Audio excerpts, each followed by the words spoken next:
my sme Inky z Tutorials a dnes vám ukážeme, ako stiahnuť hru Borderlands 2. Presne.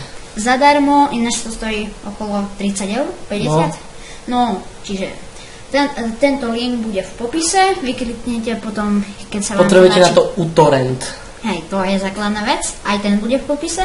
Potom, keď si stiahnete uTorrent, no tak tu kliknete iba na free download. Download, toto vypnete, čo vám vybehne, tu počkáte 30 sekúnd, hru môžete stiahovať každých 180 minút.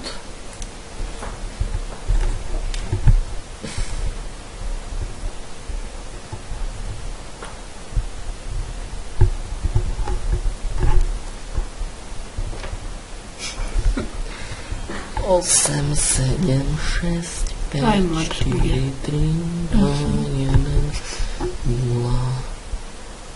Dáte Kód 402. Kód 402 a download. Teraz a stiahne sa vám to. Potom iba kliknite otvoriť po Probrati. My sme to zrušili, lebo my to už máme. Tam dáte iba otvoriť po Prebrati.